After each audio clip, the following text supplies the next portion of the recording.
California, on behalf of independent Chevron gas stations and standard stations throughout the West, invites you to Let George Do It. The hearse was painted pink, another adventure of George Valentine. Personal notice, danger's my stock and trade. If you're up a blind alley and nobody can help you, give yourself another chance and call on me, George Valentine. Write full details.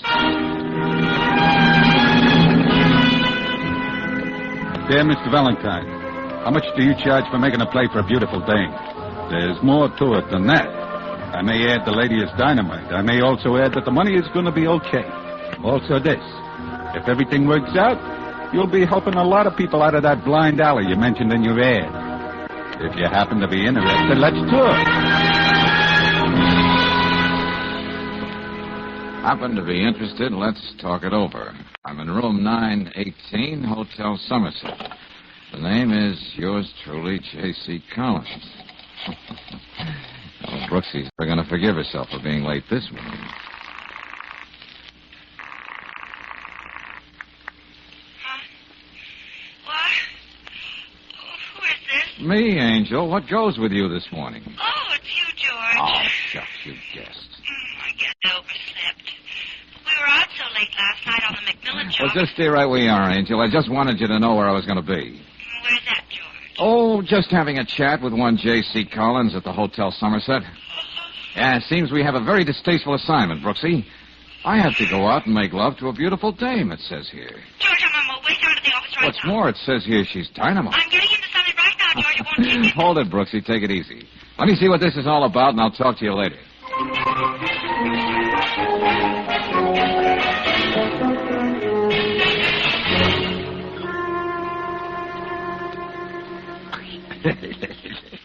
Did you hear that, Raymond? This guy thinks there's actual J.C. Collins. That was the general impression we tried to create in that letter, Ernie. Sit down, sit, Valentine. Hey, now look, I'm not a country cousin who just got in yesterday. Yeah. I don't work for guys like you, Gorman. That's what you think. As far as anyone's concerned, you'll just be working for J.C. Collins. But be smart. As far as I'm concerned, I'd be working for a grade A rat. Huh? And Raymond, that's never smart. Don't get up, Valentine. You're not going nowhere. Now, I know I can take your word for that, Gorman. So I'll just listen. Yeah, well, I'll give it to you straight. There's another guy in this town. I mean, the town's not big enough for both of us, and consequently... Well? Words. I got no use for words. Tell him what I mean, Raymond. Well, it's really very simple. As you know, Mr. Gorman owns a lot of property, including this hotel. He also has a great many business interests. Yeah, don't I? Yeah, I know. Some narrow-minded people call them rackets. Let's not be irrelevant. Anyway, it seems another businessman, Frank Granby by name, aspires to supplant Mr. Gorman in his various enterprises. Granby? I thought he was mistaken for a clay pigeon the other night. Oh, that was no mistake. But it was embarrassingly bad marksmanship. Frank was wounded, but he got away, and now he's hiding somewhere. And he must be smoked out. Yeah, and fast. Look, fellas, I know confession is good for the soul, but why pick on me? How did you know I won't leave here and reiterate some of these little intimacies? What? What do you say, Raymond? Well, not to oversimplify, Mr. Valentine doesn't want to play ball. Tell him what I mean. What Ernie means is... Yeah? You can help us smoke out Granby. Ernie's very basic in his thinking about these things, but I believe he's got something. Not to be precocious, I gather this has something to do with the beautiful dame who's also dynamite. Lila Parker. Sings at the Glass Hat. Yeah, Granby is nuts about her. If he thought she was playing around, he'd go on and tell him what I mean, Raymond. Oh, the luxuries of life. Someone to translate your English for you. What? He's just being sarcastic, Ernie. But you're right about the dame, Valentine. Personally, I'd envy you this job if I didn't know Granby cares more for her than he does for his own life. You're going to make a play for her, Valentine. More than that, she's going to... Raymond... More than that, you've got to make her like it. Sorry, boys, no deal. You got no choice. Raymond, call that number. Right, Ernie. Maybe Valentine will get what we're driving at. Here, Valentine, you take this. Huh? Hello? Brooksy. Well, who else would you call this number? Where are you, darling? Hey, what's this about? Skip it, Angel. I'll talk to you later. You get what I mean? George, where are you? Careful what you say. Just wanted to tell you not to worry if I'm away a couple of days on this job. I know I can leave everything to you, Brooksy. Well, of course That's you can't. all I can tell you right now, Angel. So long. All right, Raymond. I'm not so good at translating. Just what does Gorman? Eddie, make him let me go. Hey, well, you got no choice. Let go of him, Valentine. You see, Valentine, Miss Brooks is our insurance that you do just like I say. Now, go on, Raymond, tell him.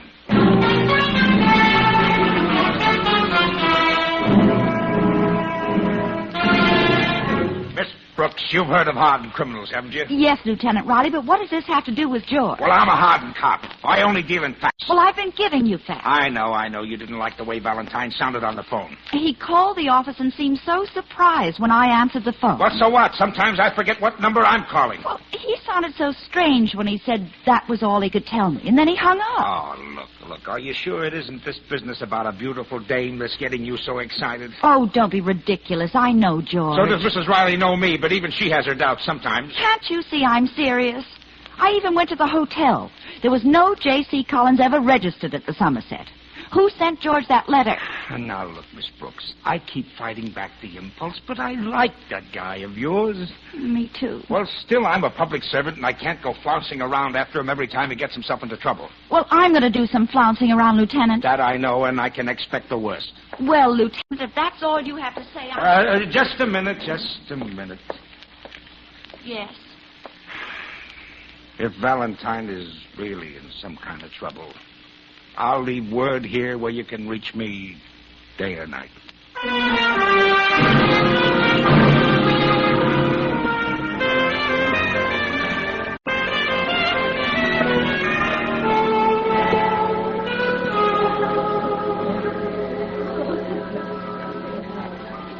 Mr. Valentine? Yeah. Gus, the piano player, told me you wanted to see me. That's right, Miss Parker. Won't you sit down? Gus said you were one of my greatest admirers. My singing, no doubt. Singing? Well, that never occurred to me. That's a new approach. I think I will sit down. Well, Mr. Valentine, it isn't my singing. Just what is it about me that you admire so much? Well, don't you know? Yeah. I've known since I was 14. You're one of the few women who'll be hearing that when you're 40. Is that supposed to be so good? May I order you something? I'm happy the way I am. What do you want? Oh, I'm just a lonely guy feeling sorry for myself in a strange town. Same line, but I can't say I've heard it read any better. What are you doing after your last show? Going home and rinse out a few things? I'll be waiting for you in the parking lot when you're through. You can grow an awful long beard waiting for somebody who isn't going to show up. Often wondered how I'd look with a beard. Listen, mister, and listen carefully. Hmm? Why don't you be good to yourself and go home? And hate myself for the rest of my days? All right, I know I look like something in a pastry window I shop never to thought of you. it that way. That's very good. Believe me, I'm poison. And it won't do a thing for my ego if you hang around and prove I'm right. Now stay away from me. See you later, Lila. You'll recognize me by my beard.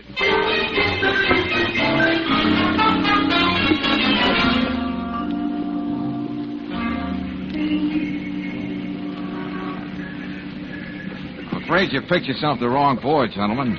The fair Lila seems particularly allergic to me. What? What do you say, Raymond? They don't get along together, honey. Don't give me that, Valentine. You're a pretty good-looking guy, and Lila, she isn't used to being lonely. Just keep trying, Valentine. The sooner Frank Granby finds out you have designs on Lila, the sooner this unpleasant little job will be over. Well, I do have a sort of one-sided date to meet her here later in the parking lot. Hey, see, Raymond, he's doing okay. But don't try to play cute, Valentine. There'll be somebody watching you every minute. They'll be... You tell him what I mean, Raymond. I think he knows what you mean. Coleman, as you've said several times, I don't have any choice. I have to play the game your way because you have all the cards. Yeah, it makes sense. But look, if anything happens to Miss Brooks, you better make sure I'm dead first. Because I'm going to be out looking for you.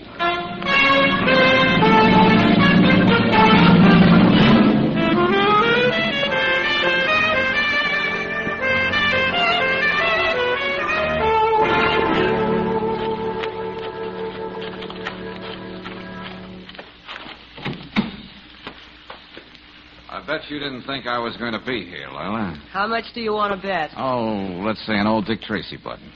Move over. How'd you know this was my car? The parking lot attendant said this pink convertible dreamboat belonged to you. Oh. Where do we go from here? You're only hitchhiking, mister. You've got to take your chances. Okay, fair enough. I can give you this much of a hint before we start. Well, that's a pretty good start in any man's language, Lila. But why the sudden change of heart? Suppose we say I'm curious about a man who's so willing to take poison.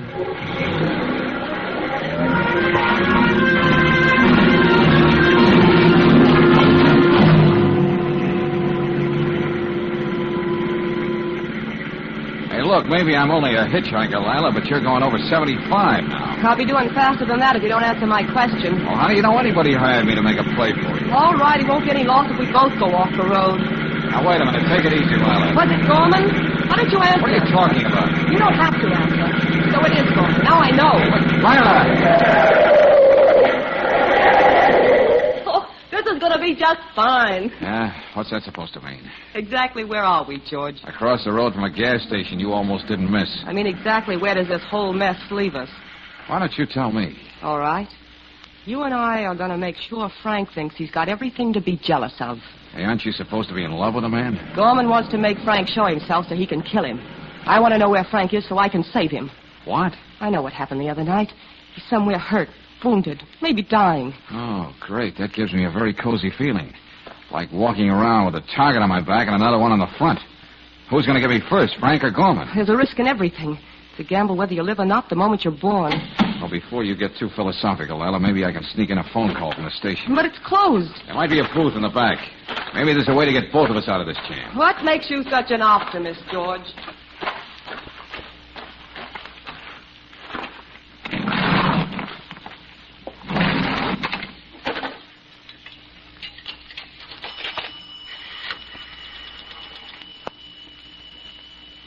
Let me have police headquarters. Lieutenant Riley in homicide. Uh-huh, that's right. Yeah, I'll wait. Oh, sorry. Look, mister, you Better hang up, Valentine. I think you've got the wrong number. Well, I'm glad you know how to take advice. You make it very easy, Raymond. You insist on pointing a gun at people. Come on out, Valentine. Oh, just wouldn't be an act without you, eh, Gorman? You're too smart, Valentine. You're too... Tell him what I mean, Raymond. Oh, you... And to think words were unnecessary. That's right, Raymond. Wake him over. But don't let it show. We have to keep him nice and pretty for Miss Parker.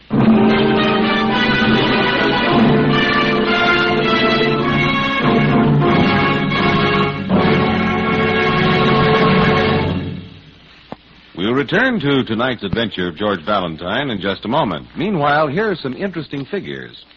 Did you know that the Navy calls its 5-inch gun the workhorse of the Navy, and that this gun has to be relined after firing about 2,000 times?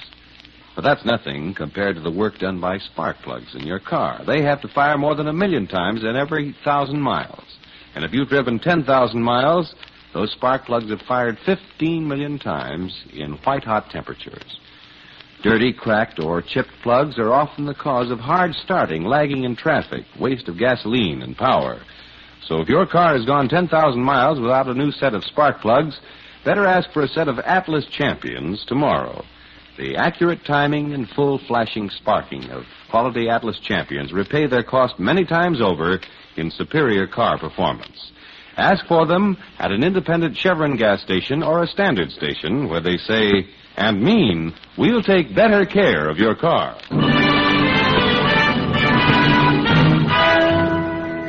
And now back to tonight's adventure of George Valentine, and here's the situation.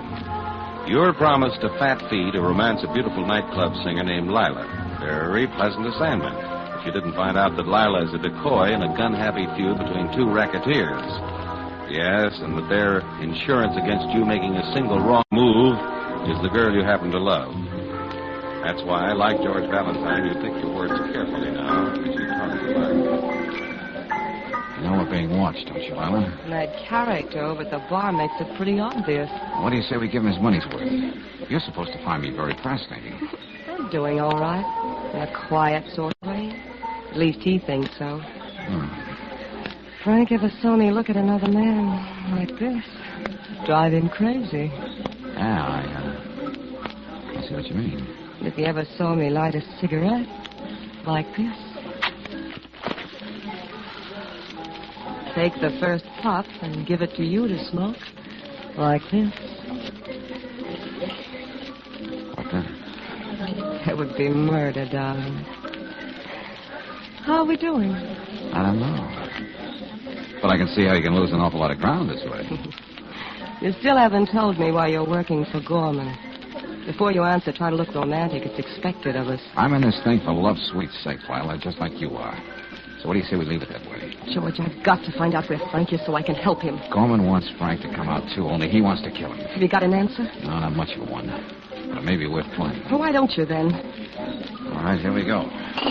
Oh! Gosh, that was very clumsy of me, Lila. I'm awfully sorry. Oh, waiter. It's nothing, George. Just a little water. Oh, I'm sorry. Will you take care of this, please, waiter? Of course, right away. It'll only take a minute. Well, you shouldn't dismiss a minute like that, friend. It's 60 seconds long. You can get a lot done in that time.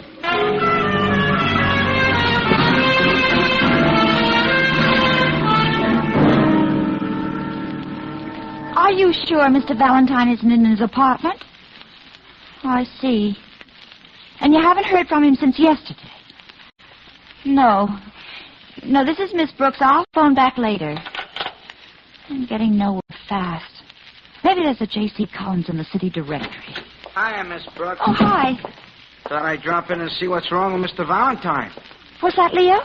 Have you seen George? When? This morning he bought a paper for me, like always.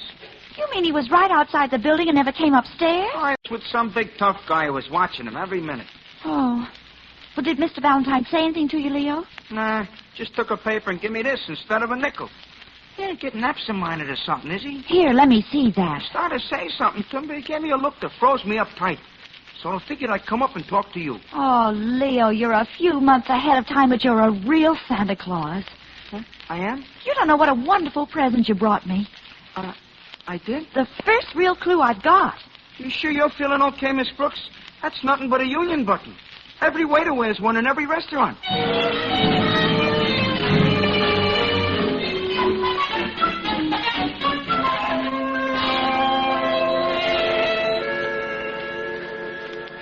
Lieutenant, I told you I was going to do some flouncing around. I know, and you did. Now, what's this about the waiter's button? I checked with the union. It was issued to Mike Spiegel, who works at the Glass Hat. He reported it lost this morning. I see. And you're sure Valentine slipped it to the news for a reason? A good reason. Lieutenant, did you know that Hotel Somerset is owned by Ernie Gorman? So what? Even a thug like Gorman can own real estate as long as he pays his taxes? Then Gorman could have told the clerk to say there was no J.C. Collins registered there. Yeah, I suppose so. In the letter George got, there was much to do about a beautiful dame. Well, there's a beautiful dame named Lila Parker singing at the Glass Hat. Oh, there's a lot of beautiful dames singing in a lot of nightclubs. But Lila happens to be the girlfriend of Frank Granby, who in turn happens to be Ernie Gorman's biggest rival in this town. Say, that's a thought, Miss Brooks. It sort of interests me. In fact, I like it. Say, where's that waiter's button? Where are you going, Lieutenant? Well, now it's my turn to do some flouncing around.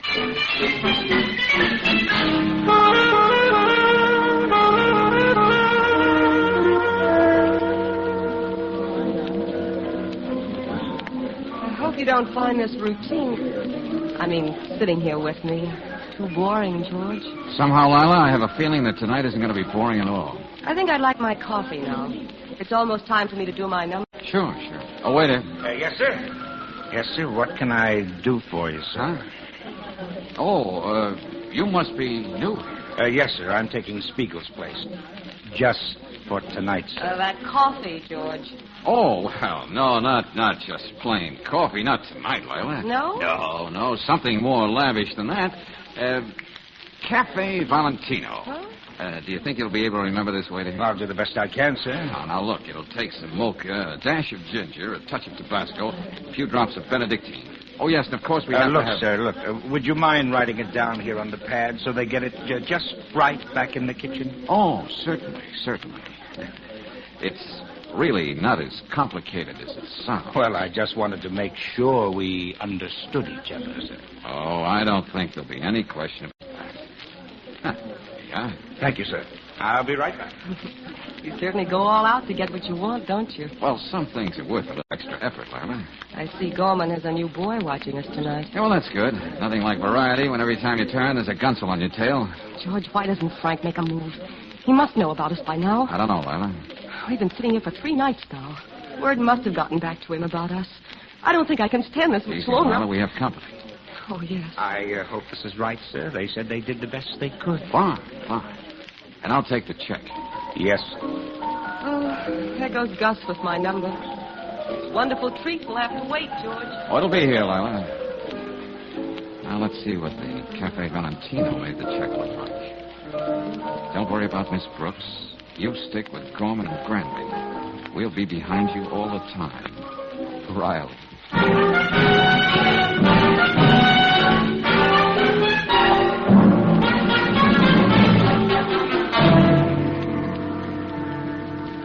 We're sorry to drag you out of the glass hat the way we did, Don Valentine, aren't we, Raymond? Personally, I'm filled with remorse. Oh, yeah, I could just see the tears in your baby blue eyes, Raymond. I don't like taking you out of the company of a beautiful dame, but the time has come. It's here. Tell me what I mean, Raymond. Granby's going to stop hiding tonight. He's coming out. How do you know? We caught up with one of his boys after a little persuasion. Yeah, it's good persuasion. He told us. Granby knows what a Casanova Lily thinks you are, Valentine. So he can't hold out anymore, and he's going to pay her a little visit after she gets through singing at the Glass Hat. They're going away together. And that's when you're going to get your chance in him, huh? Congratulations. Well, what do you say, Raymond? Just being sarcastic again. Oh, is that what you call it? Anyway, you're not through yet, Valentine. Surprise. I didn't think I was. You see that Lila goes right home after the club. Then you meet me across the street. I'd like us to be together to see how this thing winds up. You're so good to me. Oh, Ernie. Yeah? Shall I bring Langley in now? Yeah, but you talk to him. I don't want to know nothing what happens except that it's done right. See you later, Valentine. I'll be downstairs at the barber's, Raymond. Well, you got a very sensitive boss. He does all right. Well, Langley, come in here. It's about time. Got me flying from Detroit. How long am I supposed to wait? Not long now. You, Gorman? No, you're going to deal with me. Who's that guy? Oh, I'm just sitting here passing the time of day. Now, if you listen carefully, Langley, you can be back in Detroit tomorrow morning. What do I do? Somebody getting the complete treatment? The full course. Now, you park your car in the 800 block on Sierra Avenue. Yeah. Sometime after midnight, a pink convertible is going to pass you. You can't miss it. It's a big custom job. I don't have to tell you what to do then. Hey, Raymond, wait a minute. You can't. What about Lila? Now who's being sensitive?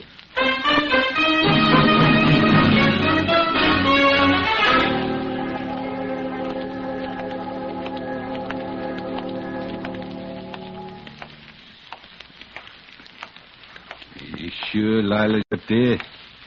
Why don't you ask your boys, Gorman? They followed us here from the Glass Hat. I want to be sure. That's why I parked down the street and come over here. But you can see the light in the window. And you can't mistake that pink convertible of hers across the street. Yeah, that's right. You know, Gorman, I have a hunch Granby got in touch with Lila at the club tonight and told her he'd be in the apartment. Huh? What makes you think that? Oh, when we got back here, she was in such a hurry to get upstairs, she jumped out and left the keys in her car. Yeah? And all the boys got to do now is wait. We'll stay right here in this doorway. You're the boss. Look what goes here, Valentine. I don't like the way you're acting. What are you cooking up? My, what a suspicious nature. I just know when I'm licked, that's all. Say, what happened to Raymond? You got something else to do.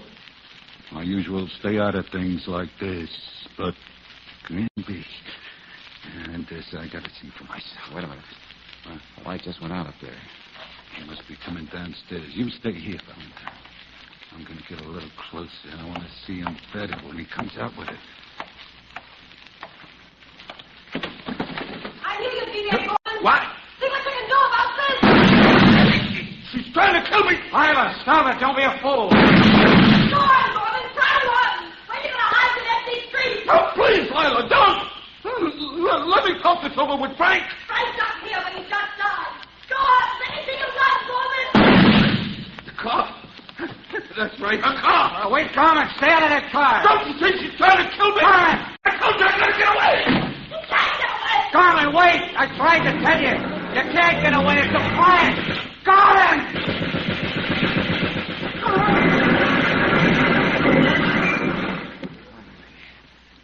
This is the first time I ever saw a hearse painted pink. And a corpse behind the wheel.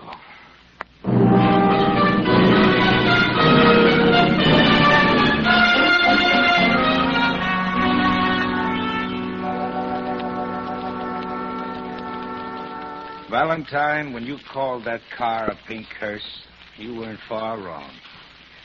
I just had a good look at Gorman down at the morgue. Yeah, well, as you know, Lieutenant, I tried to stop him. Lieutenant, I thought you had men planted all around that street. I did, but they weren't fast enough to keep Langley from killing the man who hired him. Anyway, he and Raymond are going to be out of circulation for a long, long time. What about Lila? Well, what do you want me to do, Valentine? Arrest a woman because she's a bad shot? Let the DA decide what he wants to do. Well, that's that, Brooksy. Oh, Lieutenant, would you join us in some Cafe Valentino? Why, Say, I've been meaning to ask you. What kind of a concoction is that? Oh, just a little thing I dreamed up, Lieutenant. But I'd sure hate to drink it.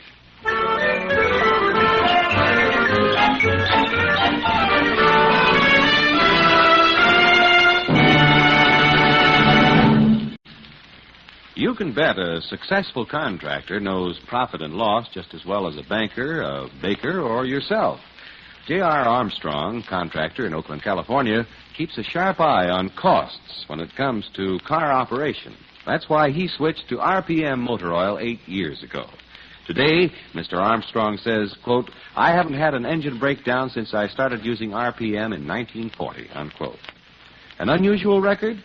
Well, it's no surprise to RPM users. For compounds in this premium quality motor oil actually stop rust in your car's engine, protect hot spots left bare by ordinary motor oils, prevent costly foaming and corrosion.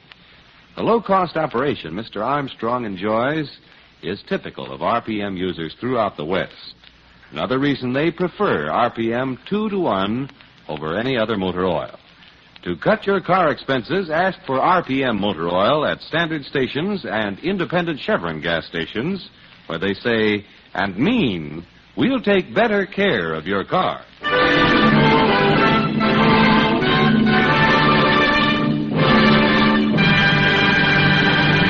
Next week, when you tune our way for another adventure of George Valentine, you'll hear... There are probably darker places than this, George. I can't think of any. Yeah, we're almost up to the top floor now, Brooksy.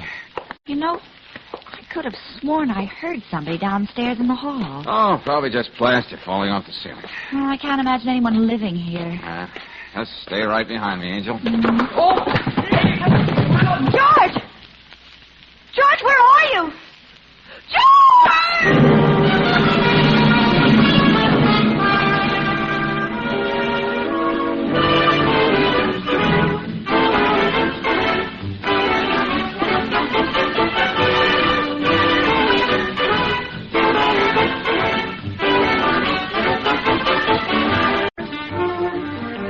Tonight's adventure of George Valentine has been brought to you by Standard of California on behalf of independent Chevron gas stations and standard stations throughout the West.